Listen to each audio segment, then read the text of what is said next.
he said he had hired a woman at one point, and he had a lot of people that just didn't really want her to come out, and he was very worried for me. So when I did it, I was like, I'm doing this. I don't make enough money, and I feel like I was diagnosing things over the phone. Like, people would call, and I was like, listen, I'll bet the service tech, like, hey, it's going to be this, or it's going to be a cap, or it's going to be a contractor, and I'm like, I don't belong in the office, and I wanted to be in the field.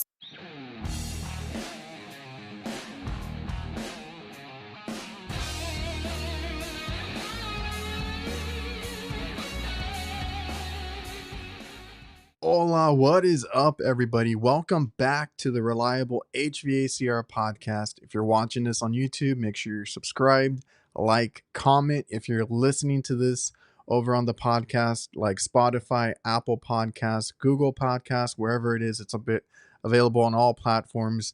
Please leave us a 5-star review to help us get out to more people. I love doing this because it is good conversations with good people. Anybody is welcome. If you guys ever want to be a guest on this show, if you guys listen or watch any of my content, go ahead and message me. Come on, tell your story. That's what it's about. If there's any sponsors that want to reach out and support the show, go ahead and also reach out to me. My email's posted everywhere. reliablehvacr956@gmail.com is how you can get a hold of me. Speaking of sponsors, today's episode is brought to you by my favorite CRM, Jobber. If you guys want to use a software that helps us boost our business, whether it's invoicing, quoting, scheduling, keeping track of your team, price lists, our maintenance plan is in there. Now they help you with marketing and running campaigns through emails, all that stuff. And you can talk to your customer through texting in the customer hub. They can request work. You never have to pick up the phone. They can actually request work online through text. You can tell them that you're on the way. All the stuff that you would expect from a professional CRM. If you guys want a free trial and discount, go to getjobber.com/reliablehvacr. Also, VETO Pro Pack, the best tool bags in the game. I know people tell me the first thing is always the price. Let me tell you, other brands that I used to get at the supply house never lasted me. So in that short amount of time, I was buying several of those bags when I could just buy one VETO Pro Pack tool bag. And if you want to go check them out, go to vetopropack.com. You can also get them at any supply house or place that you buy equipment. They usually have VETO Pro Pack, and they just came out with the MB3 Blackout, which I am super excited for because I actually had a hand in some major design in that bag, and I hope to continue to work with that. But I use the MB3 Blackout as my favorite. I also use the Wheelers. I use a lot of their tote bags. I even have something in my van that just holds bottles and miscellaneous things, and it's made by them too. They have a bag for every scenario, so you won't be disappointed. Go check out VETO Pro Pack. And if you go to their website, go to the customer profile. You'll find me in there. You can learn a little bit more about me, and you'll probably see a lot of these YouTubers and people on Instagram that you might watch in that section. And when you're ready to level up your business, you can join BOSCH Home Comfort Pro. When you sign up, you get exclusive deals, priority technical support, and free marketing and advertising resources.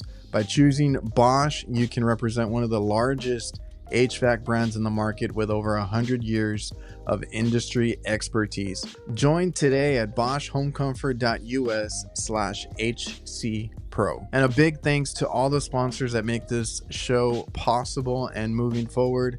You'll hear more from local HQ marketing, NAVIEN, and DIVERSITECH throughout the show. And don't forget that I have another podcast/live stream every Thursday night, the HVAC Nights. You can find us on YouTube, Instagram, TikTok. It's me, Jake, and Curtis. You might know them already. And we just talk shop about our work week and life stuff. It gets crazy. It gets uncensored.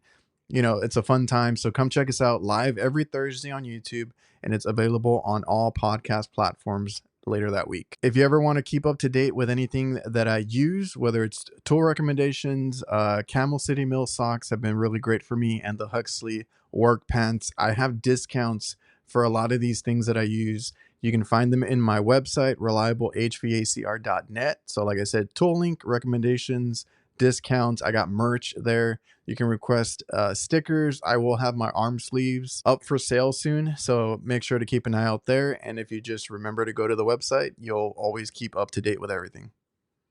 On this episode, we have Valerie Jimenez, also known as That AC Repair Chick over on TikTok. I believe she has a YouTube channel. I'll make sure to leave everything in the description if you guys want to go follow her and check out the content that she's putting out. She's over in Florida doing HVAC work. So she actually came from a family business to where she was in the office doing work. Then she got out in the field later on, and now she's actually teaching. So she's helping a lot of young people in trade school, and I think that's a really cool thing to do. So it's a really interesting journey and story. I'll let her tell it, and I hope you enjoy the episode. Very hectic, right? Because I was talking to you a little while ago, and you got some work to do on your house after this or throughout the day today. Yeah, we've got some roof repairs to do, trying to save some money on our homeowners insurance. So trying. I know how you feel. I woke up today to our water heater flooding our garage, right? So like when you said you had to run out to Home Depot, I was actually running out. That's why I told you I might need a little bit more time today.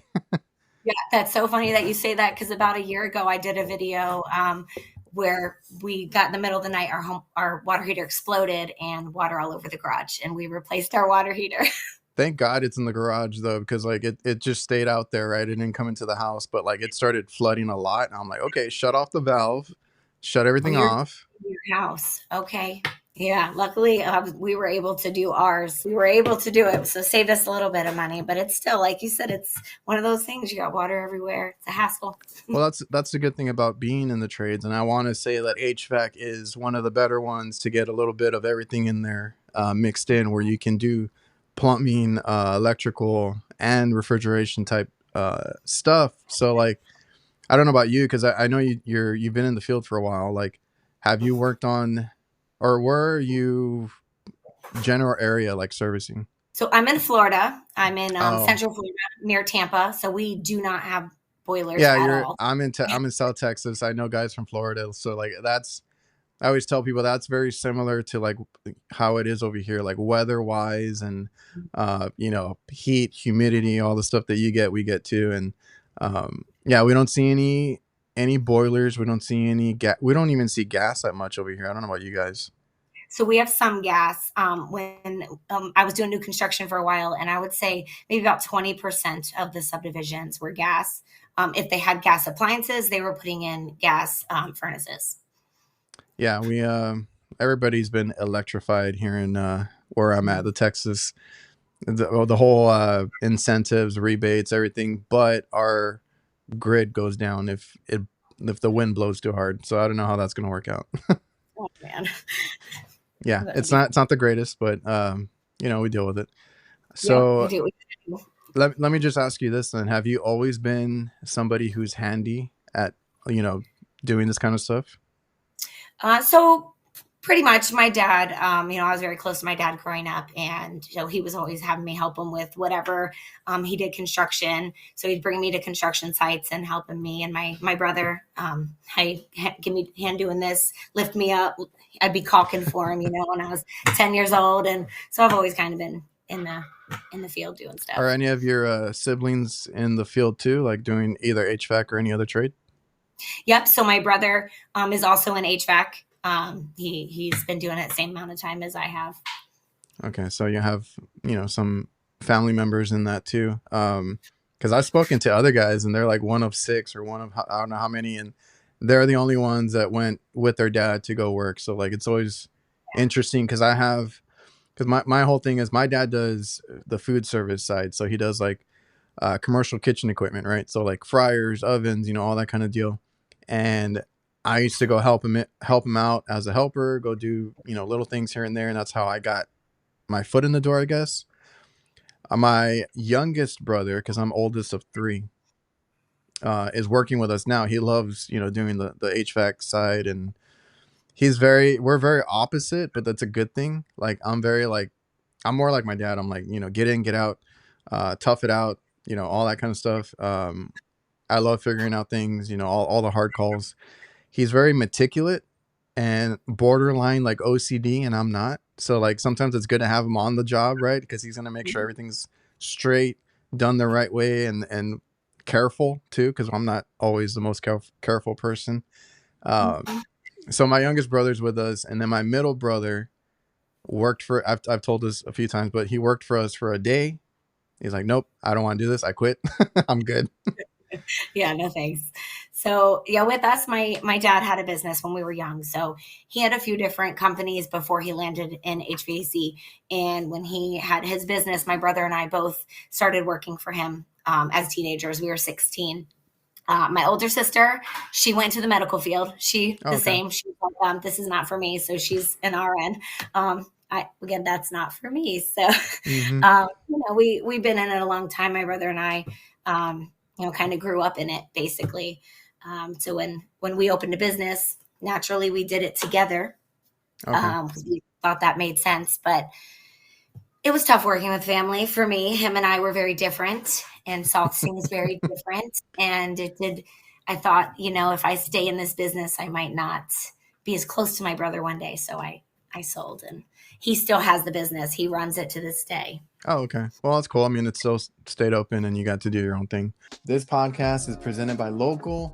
Local works tirelessly to help HVAC contractors rank higher on Google. They use an attack methodology to make sure that contractors dominate their local service areas and increase their market share and generate higher revenue. Reach out to Local at localhq.com/reliable. Mention me or the Reliable HVACR podcast, and you'll get 2 months of SEO for free. I totally get that. Now, I've talked to guys that work for their dad or like their siblings or whatever it is, but mostly like father and son type deals, and they have to split because of that dynamic, right? And it's very stressful, especially when you're not doing so well or when calls are low, and Mhm. that money, it's always a money thing. So Yeah. I totally get it, because like I work with my dad, I work with my uncle, I work with my brother, right? So we're a whole family thing. I had another uncle that used to work for us too. That went completely sour. So that's a hard one, because we don't really talk to him anymore. I mean, like you said, you're afraid Right. that that's going to happen. I've had it happen with one of my uncles. Yeah. And it's just, it's hard to work with family. I've always told people, like, I'm lucky enough that, we have good relationships, but my brother, the one that I told you is OCD and all that, Mhm. I have to split up him and my dad sometimes, because they'll get into it, because my dad just wants to get it done and my brother wants it done perfect. Right. Right. Right. I understand, but like then I have to look at my brother too. Sometimes I'm like, just please do it. I'm like, we got to get out of here. Yeah, you're done, please. Yep. So I think if my dad was still alive, I think that my brother and I would have made it work. I think Oh, okay, because yeah. our anchor, he passed in 2017. So it was just hard, and like I said, he's still doing it. He's running the business, and I honestly feel like getting this job. I'm a teacher now. I Yes. teach at our local trade school, and I feel like this is where I'm supposed to be. So I feel like now at this point, I helped him get started. He got a good start, and I'm where I'm supposed to be. So I think it worked out for both of us. Yeah, and that's an awesome story. Like, everybody's different. Everybody's path is different, and it's cool that that kind of worked out for It you and your definitely. brother, right? Like he does what he wants, and you've done this amazing thing about teaching and all that, which I'll get into in a minute.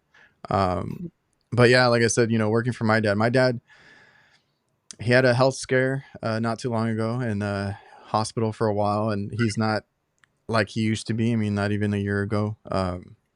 So he's slowly, I'm trying to get him to backpedal out of doing so much work, right? So it's going to be Mhm. more on me and my brother, and we're having to kind of, you know, well, I guess we're played by ear, but we're kind of trying to figure it out as we go, and it's hard because, like you said, your dad, I guess, was your anchor, right? Like my dad is that for us too, and I'm like, please slow down, take care of yourself.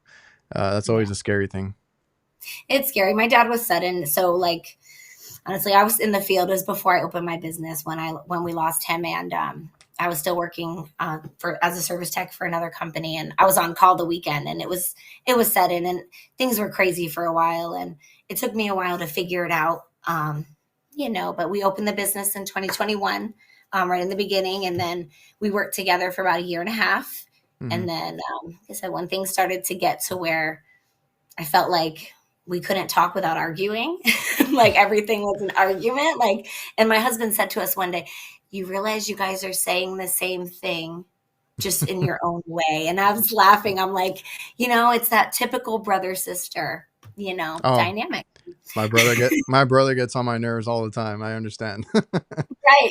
It's different with family, And he used to ride with me all the time, right? So now like as soon as he got his own van, I'm like, thank God, right?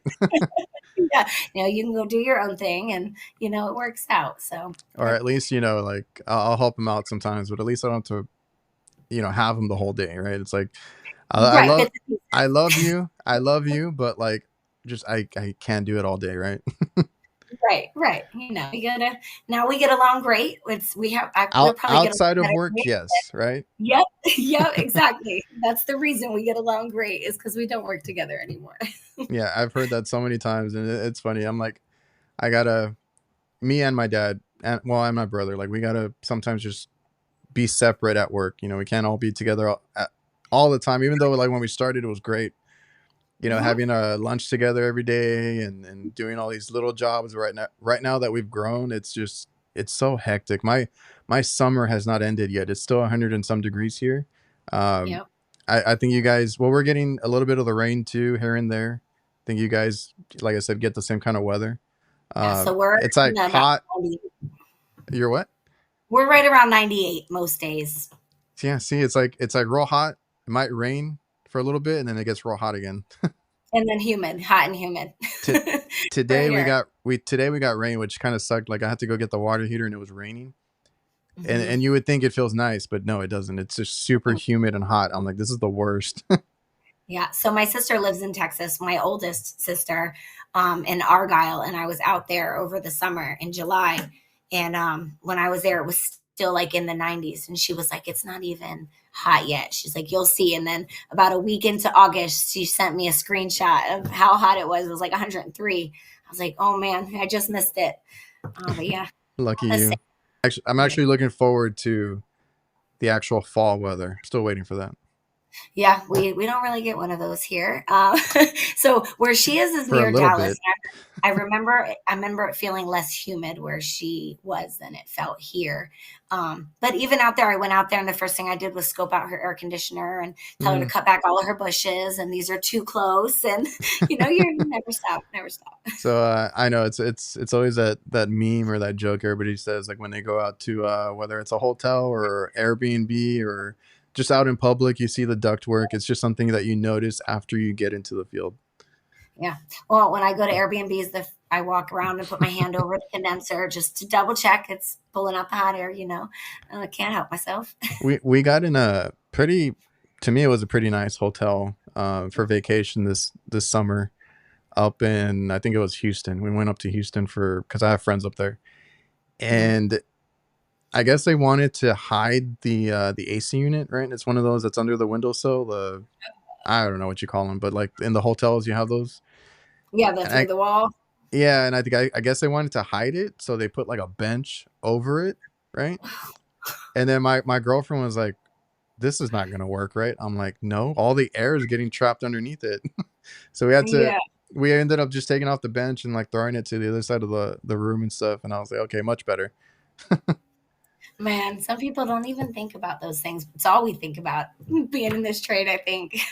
And then, you do service work too. Like they never think of the service technician either. Like, oh, it's never going to need to be replaced or never going to be broken down. They don't need access to it. No, we'll just run the copper right over these screws right in front of them. No big deal. Today's episode is also brought to you by NAVIEN. If you haven't seen it yet, NAVIEN has entered the HVAC space in a big way with the new NPF hydro furnace.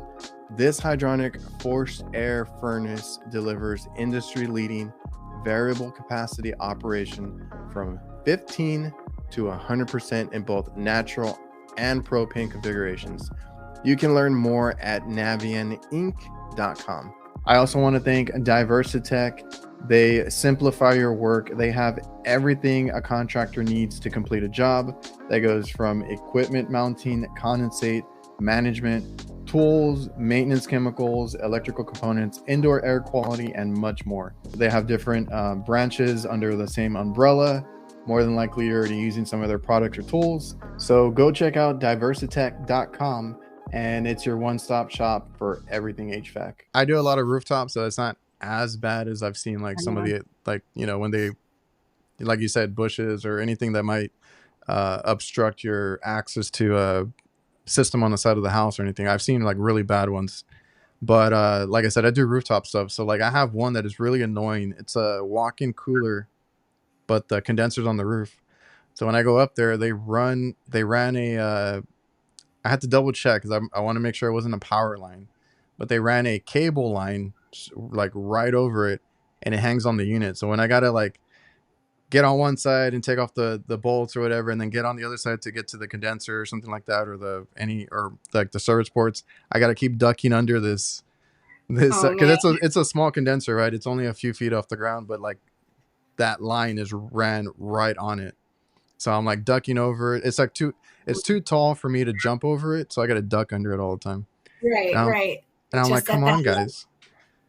Yeah, no, with residential. So I do residential. It's I don't do a lot of commercial at all, like light commercial.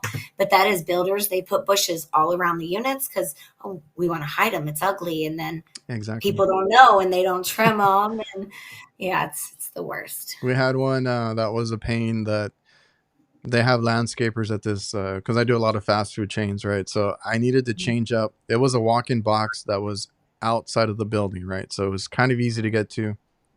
It's like attached to the back of the building. At some point, their landscapers put bushes and like let them grow out, and we had to replace the condenser. Now we have a Genie lift that we got not too long ago, and I was like, okay, it's easy work, not a problem. Then we get there and we're like, oh man, the bushes. I was like, whatever. Like we damaged some of it. We had to like make our way through it, and I'm like, oh, I don't know what to tell you. Maybe they won't notice.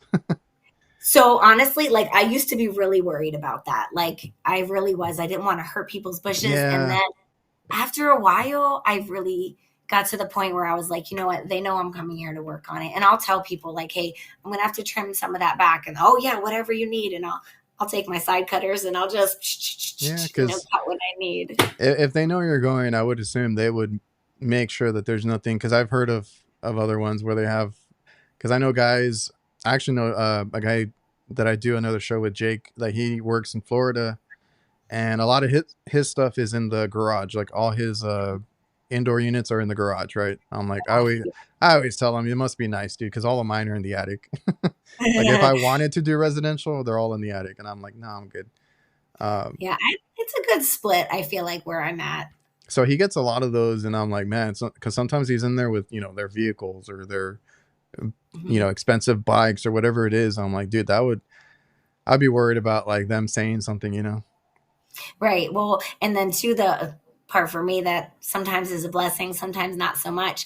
Air handlers are being put inside closets in the middle of the house now. So not like in a hallway off to where you have your own space, like right, like in the middle of like a living room, there's a closet there, and that's where the air handler is. So like they're working and people are watching TV and they're cooking and they're all around you. And sometimes it's nice because you're in the air conditioning when it's maintenance and you're like, this is amazing. Yeah.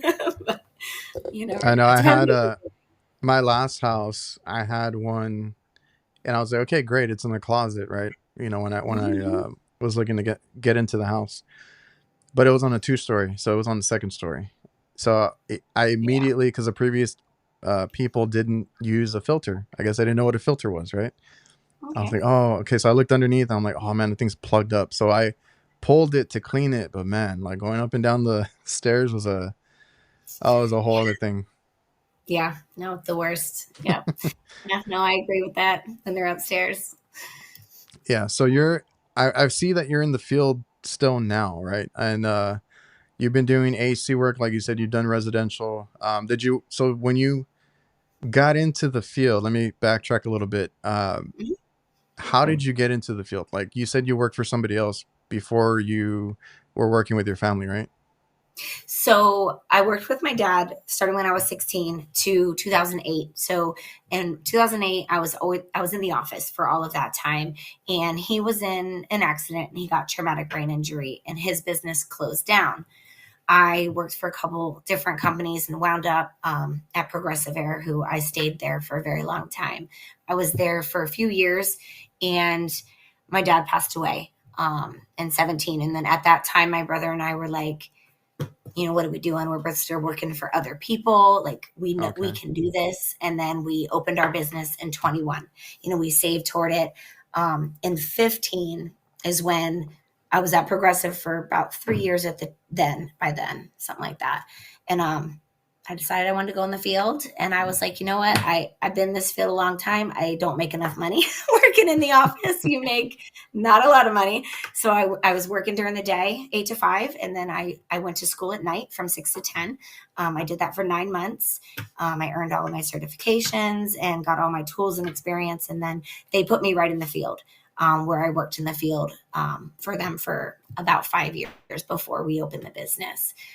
So then I was still in the field then. I loved residential. Residential was like my baby. I like helping people. Like that's where my heart is, and like even just yesterday, I went on a service call and this lady got the short end of the stick, and I just wanted to help her, Mm, So, yes. Did he and get then to when teach you anything about service? so not service. When I actually told him in 2015 that I was it was 14, and I went to school in 15. I told him I was gonna go back to school and learn to do service. He tried to discourage me from it. To be honest, he didn't think that it was a place for a woman, and he was Oh yeah. unsure that I'd be successful. He said he had hired a woman at one point, and he had a lot of people that just didn't really want her to come out, and he was very worried for me.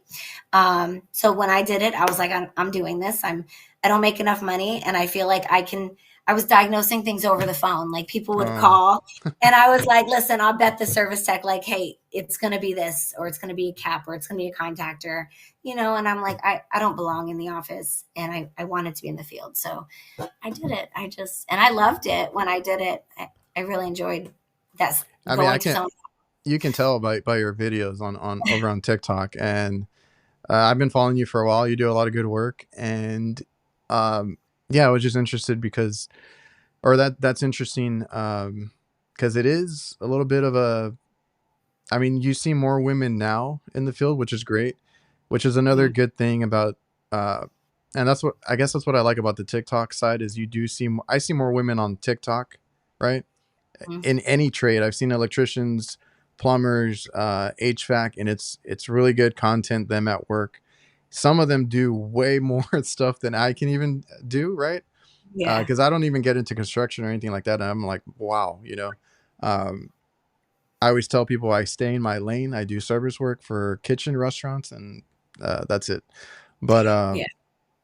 yeah, that's interesting because I've talked to other women on the podcast, doing this for a while now, and I've heard that they've been turned away when they show up to a residential call. Right? Somebody answers the door and they're like, "Where's the real technician?" or "Where's Yeah. I mean, did you have that experience when you got out there too? So I did. I did. I quite a few times where I would always call people to let them know I'm on the way, and people would say, "Oh, you're coming? But you're a girl," and I'd say, "I know," and I'd Which go and is I would do so my thing. strange to me that they're actually saying these things. But go Right. ahead. No, and there's been times I've showed up still, and they look behind me, like they look past me, like to Yeah. see if someone's with me, and I'm like, it's just me, and oh, and they'll sometimes have asked me if I have some help to come help me, or is there someone else I can call, and every time I've been able to talk my way into that house and prove my way wrong, prove what I know, because I Yeah. feel like, to me, like it's an insult. I actually did. I had one lady who my very first summer, I'll never forget this lady. She was a very old, and she's sitting in her garage smoking her cigarettes, and as I'm there, and she needed a reversing valve solenoid coil, and it wasn't switching back and forth, running in heat, in the summertime. So I'm like, okay. So I go get the new one. I go to put it in, and the dang screw, it was rusted out, and I stripped it, and I'm struggling with this screw, and I can't get the thing out. And I had to go, and I didn't have the tool I needed to back it into it and back it out, for strip screws. So I'm like, all right, I'm going to run to Home Depot. I'm going to get what I need, and I'll be right back. And she looks at me and goes, well, I guess women can't do everything that men can do. And I said, yes, I can. I just need a different tool. I'll be right back. And I went, I blew off some steam. I came back, I fixed it. And she was just like, huh, all right, well, I see. And she, and that for me, like, I could have been like, you know what? I'm not dealing with this, but I wanted to prove her wrong. See, that's the other thing. Like what, like with any technician, keeping your cool is part of the job. I mean, that's something that maybe doesn't get talked about too much, but like I get frustrated with customers too. And I mean, nothing like what you had, but when I started, I was the owner's son, right? Like my dad was running this business, and they're like, who's this kid? Little did they know I was the actual like contractor, because I got my license right away. Like after school, I went into it as quickly as I could. So I had that little stigma on me, that I didn't know what I was doing either, or, anything like that. And you have to keep your cool. You have to, I mean, I learned it later because I used to get upset too. And I'm like, okay, I have to if a customer gives you, you can only take so much, obviously. So, if somebody's just being impossible to work with, that's a different story. But if you can keep your cool and turn that customer, or prove that customer that you know what you're doing, or you can do the work, that's always the best way to go about it. And that's the best feeling. I'm sure you felt really great after that, that you can prove them wrong. Right. Yeah. And even though in the next year when I saw her, because they sent me on her maintenance the next year. And of course, as soon as I pulled up to the house, I'm like, oh man.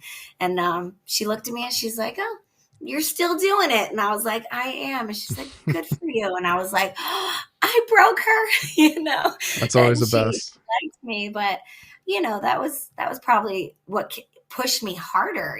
Some people would have been like, oh, but it pushed me harder to be better. That's always a great way to go about it. I mean, and like you said, that'll make you better if you can, challenge accepted. Let me prove this, right?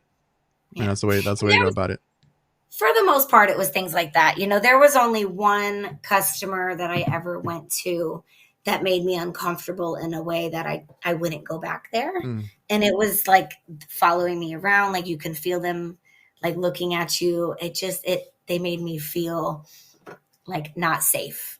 And I don't know how to explain it really, except the way he was talking, the comments he was making, they were inappropriate about me being a woman and my butt while I'm standing on the ladder. And I'm like, this is inappropriate. And that I diagnosed the unit, and then I left. I did. I asked them not to ever send me back. And I actually put a note in the file, and it was funny because they fixed it, and then they said they fired that customer. And I was like, oh. They're like, you don't get freaked out like that. So it had to be pretty bad. And I'm like, yeah, I usually have pretty thick skin, but that was. Yeah. I mean, you need a thick skin in this business no matter what, but I can't imagine. Cause like I fell into the commercial side, and that's where I want to be at. I mean, I always say, hats off to the residential techs, because you're in other people's homes. Like you said, I mean, you don't know what you're getting into. Call to call, really, unless you've been there before, like you said, but you don't know what you're getting into. I've made some good friends with guys that do strictly residential in other places, and there's always those weird ones that they get into where there's like tons of, I don't know if you run into like tons of animals or cats or anything in the house. There could be they could be using the restroom inside, and you got to go in there and figure out if you're gonna be able to do the job. So funny story. I had a new guy with me, riding with me. It was probably about gosh, it was almost 5 years ago, because he just actually came and talked to my students about what it looks like after you graduate. It's 5 years ago. When he first started the company, I trained him, and we went into this customer's house. She had a bunch of dogs, and they used the bathroom in the house. And I remember when we walked in, like I walked in and he went to walk in behind me, and dude just turned around and went right back to the truck. And I'm like, oh my gosh. And I'm like, what was I going to do? So I just, and I went in, and as I'm walking in, talking to her about what's wrong, she's got a broom sweeping the poop into a pile. And I'm like, okay, she told me what the problem is. I went back out to the truck, and I get this guy, and I'm like, you got to get it together. Like, he's like, but I can't go back in there. I'm like, yes, you can. Like, luckily her unit was in the garage, and we opened it up and worked. And then we just asked her to turn it back on at the thermostat when it was ready. We did not end up having to go back. But he's like, how do you do that? I'm like, you don't breathe. You breathe as little as you possibly can. I don't know what to tell you. I couldn't believe it. He just ran. Yeah, I mean, you never know. Like I said, call to call, you could run into something like that, and then the next call could be like, one of the cleanest ones you go to. You never know. Mm-hmm. Yeah. And it was, sometimes it's a safety issue about going in the house, because that all that ammonia in the house, it's not good either. So you want to be careful what you I do. had one. The only one that I had was similar was, which it was a shame that it was at a hospital, but we had to get up into the drop ceiling, and apparently that had a pest problem. So we were trying to get up there, and it was one of our guys. I didn't have to go up there, thank God. But we went. One of our guys went up there, and he couldn't even breathe. He tried to do what he could, and he ran back down. He's like, I can't. There's rat poop everywhere, and you could like smell it. I think I like tried to take a peek, and it would hit me, and I'm like, nope. That's a difficult thing to work through. It is. Rats are common in attics. One time I was at a church, and I'm trying to find a leak in the copper, and I reached my hand up to grab onto something, and I'm like, oh, that was gross. Yeah. In the commercial side, I deal with a lot of, well, not a lot, but like I've dealt with rats. What I deal with more with is like the roaches and stuff. Like I had pulled off because like they're like our AC stopped working and this and that, and I pulled off the thermostat off the wall, and it was just like covered inside, infested, right? Oh. And I was like, okay. And I always, after a couple of those calls, I always wear gloves now. Like I can't. Like and I've had dead rats and possums in weird places, and I'm like, I always have to wear gloves. Yeah, because that's gross. It's never, you don't get used to those things. They get used to it because I told the manager, and they're like, oh, it figured, or that she knew or something, and I'm like, okay, oh my gosh. like you might want to take care of that. I mean, I'm not health department, I'm not pest control. I'm like, you need to take care of that, That's on you, but that's yeah. So then you got into it because of your dad, you worked with your brother. How did this teaching gig come about? All right. So when I decided to sell, it was a rough decision for me, and I went back to service, working for somebody else for about 8 months while I tried to figure it out. And I'm a Christian, and I prayed a lot about, what am I supposed to do? Like I thought that was my life, and it's not. Like, what do I do? And praying one day, and then I get this email about this position for an HVAC instructor at Marchman, and I'm like, okay, let's give it a shot. So I applied on a Monday. They called me Tuesday and asked me to come in for an interview Thursday. So I did. And I was hired that afternoon. So I was like, I just feel like this, for the school, it's a trade school. And it's just part of the district school board. So I'm like, things don't happen that quickly if it's not meant to be. So I just felt like I went, got fingerprinted, and put in my notice where I was, and started in 2 weeks. And, I would have never in a million years pictured myself teaching, because it gave me such anxiety to think about standing in front of people and talking. Yeah. I was never, and I'm just like, you know what? I can do this. And I started in the shop, like more having the guys in the shop because I was more comfortable there. Hmm. So I could have everyone standing around me at the shop, and it was fine. It was when they're all sitting in their seats and staring at me that I like would get that, little feeling in my belly. But then it just kind of grew on me, and these guys, like, I just really started to love it. And then last summer, May was graduation. And when I first started, I had this one student that was really struggling. And I kind of pushed him a lot because I saw potential in him, but he didn't have the motivation. And then when he graduated and he got a job, and he like texted me this long like text thanking me for pushing him. And he's like, I never could have done this without you. And I'm like, oh, this is where I'm supposed to be. So That's awesome. But yeah, like even myself, like when I was going through college and all that, I hated doing the little presentations you got to do in front of the class. So I never would have thought of doing anything like that either. But uh, I remember at one point my girlfriend was like, "Would you ever like teach?" I'm like, "Oh, I don't know." Like I guess you had that mentality of just going for it and just doing it. I don't know. You didn't. Well, I guess you answered that you were a little bit I nervous was or terrified. something. Yeah. I was terrified, but like, so the way I saw it is I went in the field and I worked my butt off and I did all of these things to own my own business. And it happened, and then it didn't work out. And I did not want to open another one Yeah. to compete against my brother. I didn't want to start over. And I said, I'm going to get out of the field. I'll be off at 3:30 every day. I can pick up my son from school and all the things I never realized I was missing out on because, you don't get home till 9 o'clock every night in the summer when you're a service tech. So it just, to me, it was like I had to. And then I did it. And then I realized I was better at it than I thought I would once I got past the nerves. Hmm. And it was hard, but you just do it. Still too, I stand up in front of the class sometimes and I can feel myself swaying, back and forth and like kind of because it's nerves but you get to know the guys and they're like, that when you see them all succeeding, it's like something you can't even explain how good it makes you feel. So, if you don't mind, what is the trade school that you teach at? Marchman Technical College. So we're And in Newport Richey. oh, I'm sorry, say that again. We're in Newport Richey in Florida.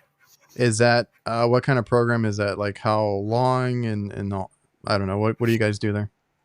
Yep. So it's a clock hour program. So it's 1,350 hours.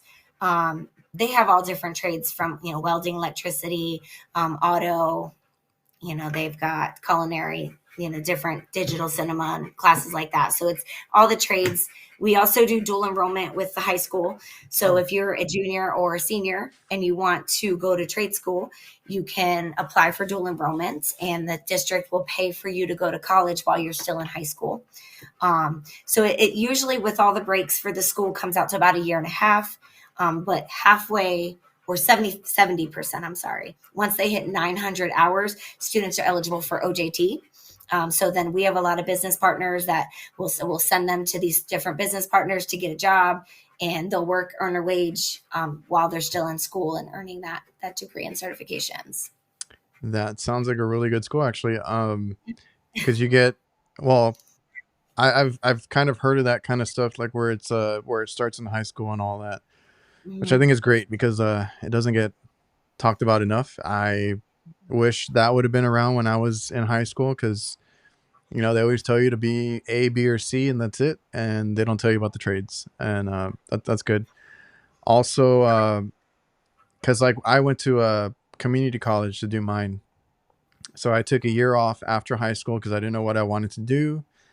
Even with my dad being in the food service industry, I mean, I still don't like that side of it. I prefer doing what I do. Uh, Mhm.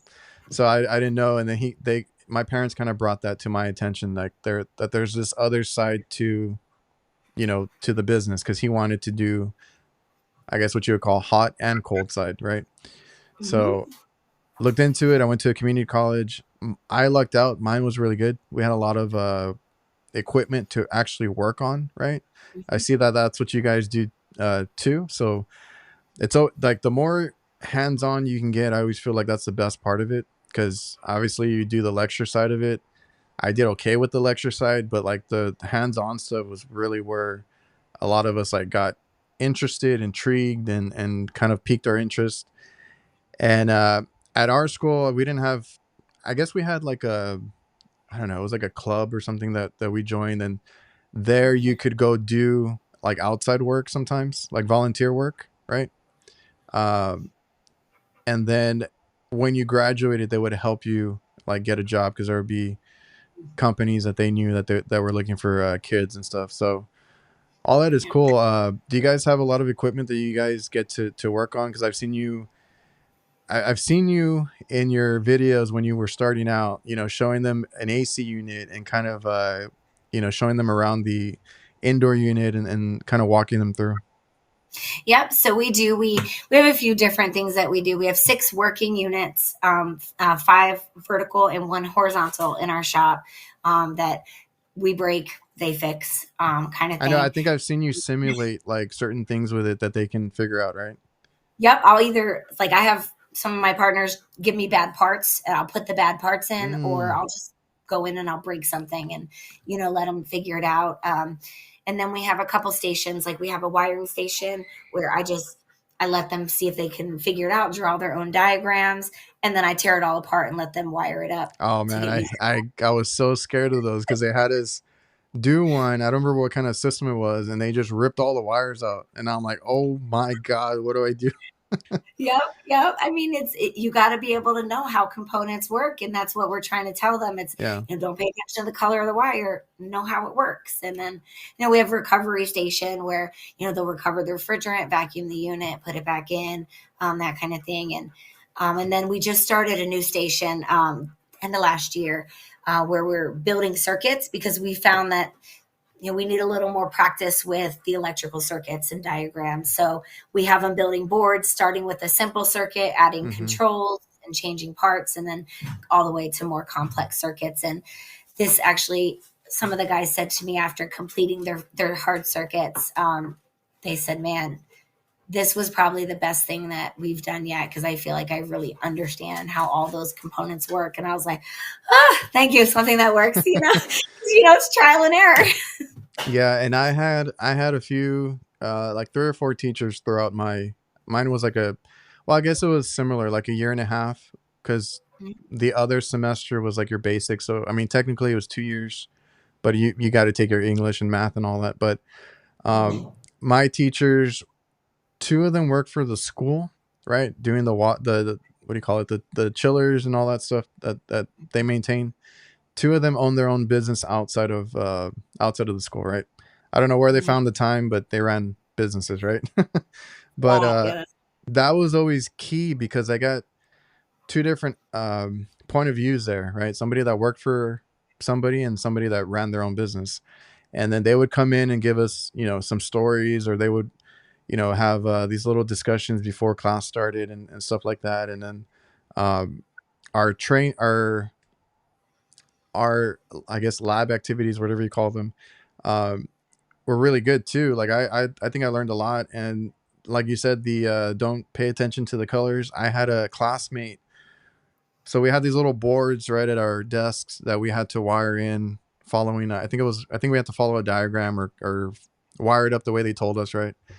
Mhm. They gave us red and black wires to plug and play, and get the circuit going. One guy did all of his in black, like Oh, everything, right? So all of us had 2 colors to choose from. I forgot what the difference was, right? I don't know if it was hot and neutral, or I don't remember what it was. But this guy did it all in black, and then we're all looking at him like he was crazy. And then the teacher was like, "You know what? This is a perfect example of, colors don't matter. Just follow your diagram, and trust, that if you can read a schematic, you can do anything." So I held on to that, and I've been able to do that, because I had one that I always tell people that almost kicked my ass, because it was a Lennox unit RTU that I've never seen before. Somebody previously had ripped all the wires out and wire nutted everything, bypassing some of the boards, and caused a whole mess. I had to sit there. I think it took me a couple days, wire for wire, and figure that thing out to get it working again. Oh man.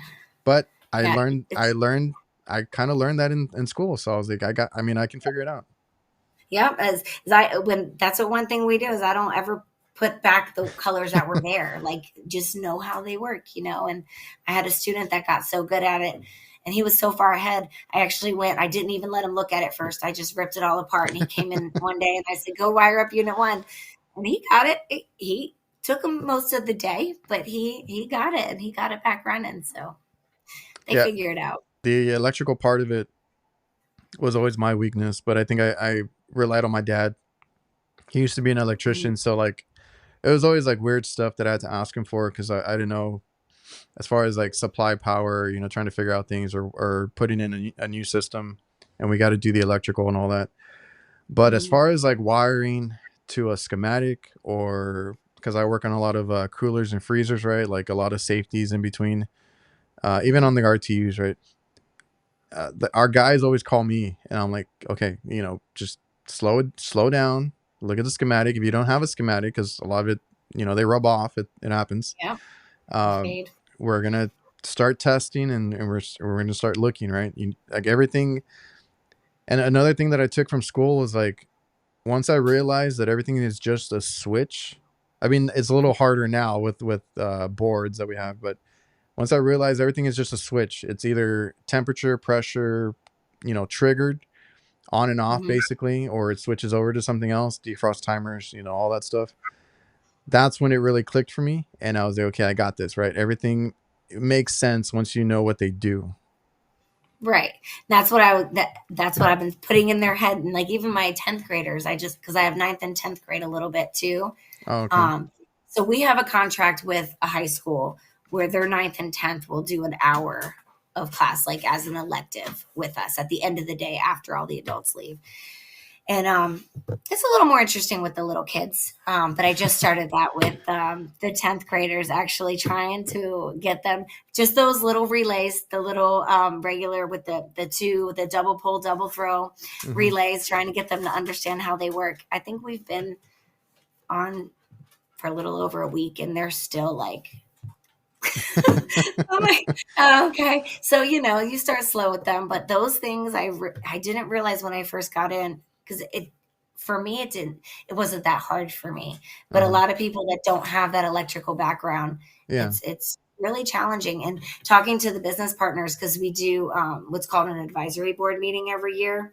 And all of our companies that hire our students, they all come in and they tell us like, you know, this is what we need you to focus on, this is what the guys are missing, this kind of thing. And that's what they said was reading schematics, electrical, and low voltage shorts is what Yeah. the field is really struggling with, right? The new guys. And I see it too. Like I said, I get a lot of calls for that kind of stuff, like wiring up things or Yeah. safeties or anything like that.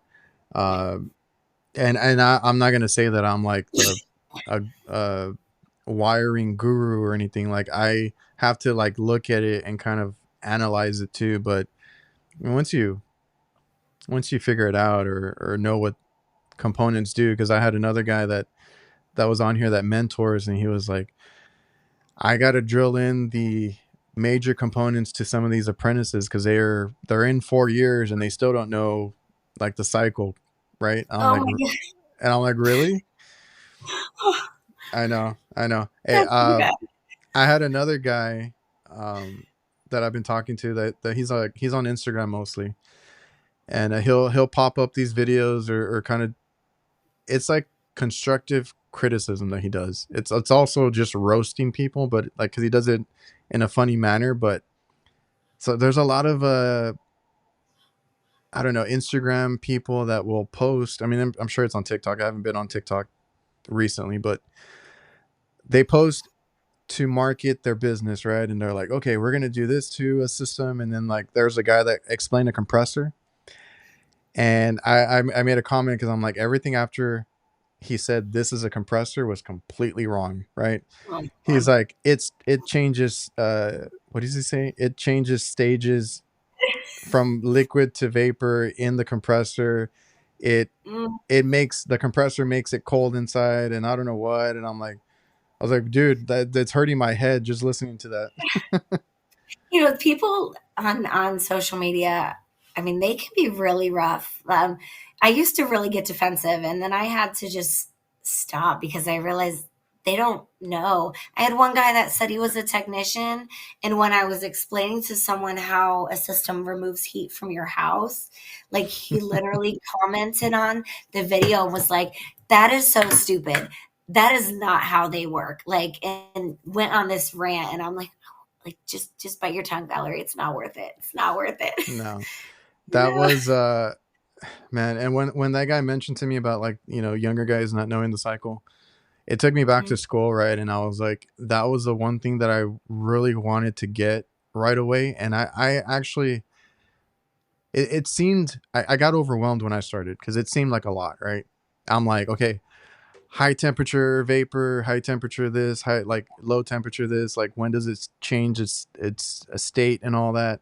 And then like they drilled it into us, though. Like they drilled it in, and I could picture it vividly right now, like the way they taught us. And I'm like, okay, I understand Yeah. that. And that's another thing, right? I've talked to that with other guys. Like a lot of guys that do the troubleshooting, or like you said, or like you do residential, you go out there and you got to figure out what the problem is. If you know what state your refrigerant is in each of the components or what they do, you can figure it out. Because, you know, I've gone out to a lot of calls, and it's like, oh, it's the compressor, oh, it's the TXV or whatever it is. And I'm like, did you check if something else, like restriction or anything like that, right? Because you're going to have a lot of, or I guess the main one is the one you always want to check first is your airflow, right? Because I've Right. had guys that dump in refrigerant because they have a low suction. I'm like, did you check your high side? Because some guys are just not, they just check the low side, right? I'm like, you plugged up filter, dirty coil, you know, whatever else. There's a lot Mm-hmm. that goes into it. Yeah. Yeah. No, So for sure. are you still in the field though? Because I thought I saw you working. Yes. So I do side work. I Okay. do, and if anybody needs anything, I help out friends of family, different things like that. I don't do a lot of change outs, but I do have somebody that pulls permits for me if I need to do any change outs so that everything's Okay. permitted and legal the way it's supposed to. Like actually yesterday I went to a service call.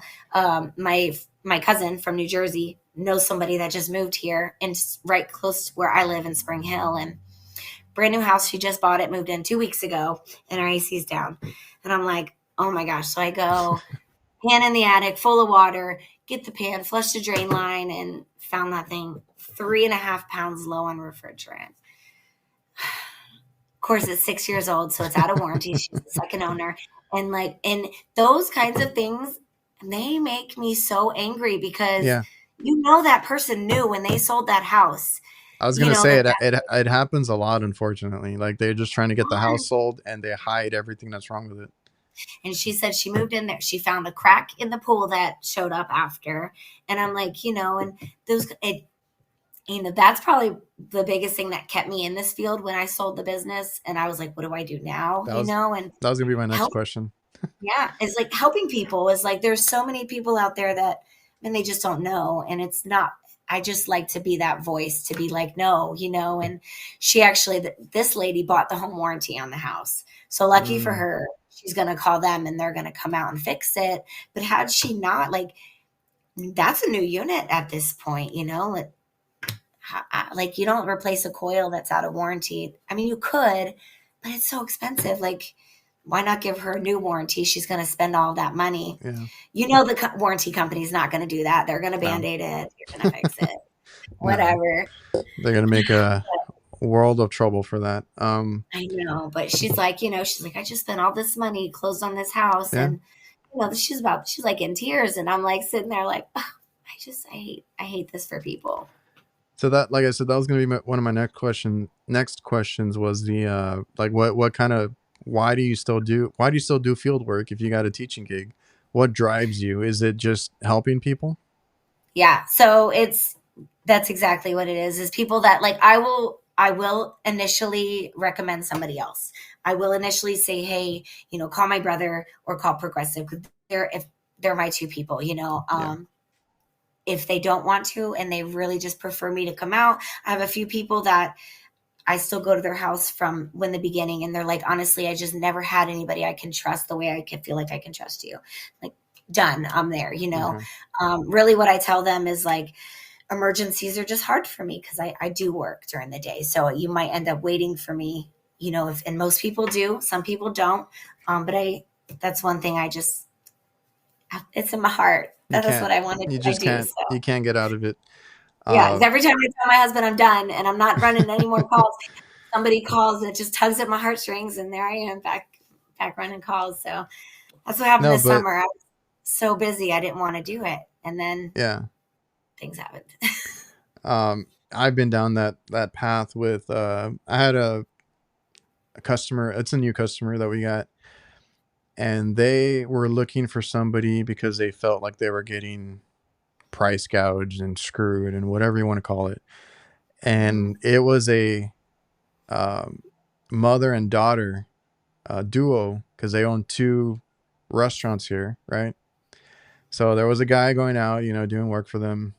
He replaced something on their walk-in cooler, I believe. She told us what it was, and then the price on it was like a few thousand. I'm like, that thing is not that expensive, right? So I'm like, okay, that would have been way cheaper with us. So she told us about Mhm. that, and then she was like, yeah. And then it broke again a week later, and he came, and he actually told them that like a wire came loose, and he still charged the service fee and everything to go out there. And I was like, that would have been warranted, It should have been. So Yeah. I felt horrible, and I'm like, okay. So we took on that customer. They've been really good. We've had a lot of calls there. I recently went out to one for them, and they didn't realize that the unit was under warranty because I had to call for something, and they sent out a new controller for this cooler. I'm like, it's covered, so you're good. Like I felt good, Yeah. telling them that. Yeah. It's that feeling that you get, you know, some people, they just really appreciate someone they can trust, and, you know, to have to be that person. And even that's why I do TikToks, is because, man, when I first started, there were so many things that little things I learned on the way that, man, I wish I knew it all. So like I just wanted to teach other people and make sure they all have that same advantage, you know. I don't It's know. so weird because I mean nowadays you can find anything online if you really want to look. Because when I started in '07 ish, Mhm. there was no YouTube, Instagram. Sure, No. sure as hell wasn't any TikTok or anything like that to look up anything. Manuals were hard to find sometimes. Like there was a whole ordeal with that, right? And it wasn't Google where you can just search, put in your model number and manual, and it just populates for you like there I now. I would. I mean, there was Google, so Yeah. I would still punch it in and pray that something came up, but like it Yeah. hardly ever did, right? Yeah. It wasn't as easy. No, every now and then I might be lucky that a manual was up or like some sort of literature, but then again, I just told my last guest, like, how long did it take to download it, right? Like my phone service was horrible, or whatever laptop I had, and I was like, it took forever. So I mean, that's the whole Yeah. thing. Now you have so Right. many resources that you can look up anything. But also, it's funny that when you're on TikTok, I've done the YouTube thing for a while, like the messages and the comments, right, from the younger people, usually it's like, I didn't know this, or thank you, that helped me so much. Like those are the messages, and that is why like I keep doing it too, because I I've never been this person. Somebody recently was like, man, it was a friend or a neighbor that I grew up with ran into my parents, and he's like, I can't believe Adrian is doing what he's doing, because he follows me on social media. And I was like, the only reason I'm doing this is because of those messages that I get, those comments that I get. Yeah. I had somebody ask me to do a full video on a blower motor change out once, and I'm like, oh man, I'm gonna do my best. And I did as best I can. I sped it up. It was that full 3 minutes, you know, when they I think I first did saw the that three. one. And the comments I get on that video, like I have a bunch of people that'll like, man, I just watched this and then changed my first blower motor. Thank you so much. And I'm like, man, it's that's so amazing. Because like it's so they, weird, but that does happen, and that's what I tell people. Like that's the best part of it, because like when I talk to others that are looking to start posting, I'm like, honestly, whatever your job is, if you're just changing filters, if you're just you know, a maintenance guy for the company, or you're an apprentice, you can still post, right? Because somebody else is going to be doing the same thing that you're doing, and they're going to appreciate like the insight or like any little tips or anything that you do. Maybe you do something a certain way that nobody else does. Like, that's all good. We need more content. I love running into like new TikToks or Instagram profiles, and seeing new people up there. And I think it's a little crazy that I like a lot of us watch HVAC content after work, right? But I still do it. I still follow as many people as I can and watch it. I feel like it's so funny because I always thought like I watch other things, but then literally when I go through my For You page, it's all like I must really not watch other things. No, it's But funny it's because I just told my girlfriend, I was like, my feed is all like HVAC or like cats and dogs. yeah, right. Because I find it interesting how other people do things because Yeah. all around the world people do things differently. So I've learned a few things myself, like oh that's easier than the way I do it, like and you always learn in things. People sharing their tools. Like I've learned about tools that I'm like, I'm gonna get that, make Yeah, my job easier. Um, right. tools, or like even in the comments, sometimes people will correct me. I don't mind Mm-mm. constructive criticism. I've learned from my comments as Hmm. well, because I tell people I don't know everything, and Yep. I only do this little corner of HVAC that I know, right? I don't know like everything. I don't know residential. I don't know heavy commercial, and I'm always learning, and I can learn from people that watch my stuff too. So it's all great. I mean, they're gonna have those trolls, bad apples, but just gotta ignore it. Yeah, once I learned how to ignore them and then, pick out the comments that are actually helpful. Because there, like you said, there are some people that'll comment something. I'll be like, oh, I didn't know I that, didn't. or Yeah. and they'll be like, oh, I think that I had one person say to me once, like, why do you post things if you're not sure? And I'm like, I mean, I was sure, but sometimes there's easier ways or different ways, and there's always room to learn. I'm like, I just want to share my experience and hope to help somebody, you know. Yeah. I don't know, my first year into it, I was always worried about what I said, how I did Mhm. things. After that, like right now, I don't care. I do things the way I do them. I know I'm doing them to the best of my ability, or to the book, or whatever is normal or code here, right? Mhm. Because that's another thing, people will criticize you left and right. Work smarter, not harder. Come on now. I had one No. guy tell me one day, what did he say? I was up on a roof and he said something along the lines of, "You'll never know what it's like to rope up a 100-ton compressor by yourself." And I'm like, I don't want to know what that's like. No. Like, I No. don't need to. No thanks. No. I mean, I work for myself. I get it. We've done things a hard way before, but I don't want to do that anymore. No, they make little lifts now that are going to bring it right up for you. Just lift it up. It's Yeah, we much get a easier. we get a crane, or we just bought like a lift that we use for a Yeah, lot of little the. genie. Yeah, Genie lift, and that Yeah. thing is amazing. It's amazing. I will never rope up anything heavy again. No, well worth the money if you can work smarter. It's any tool that makes your job easier, I think, is worth it. I've learned that now, getting into my older years. It's not worth it. Of course. It's not worth No. your body breaking down. Yeah, Um, definitely. so you said your husband, real quick, your husband was working on the roof. Is he in the trades at all?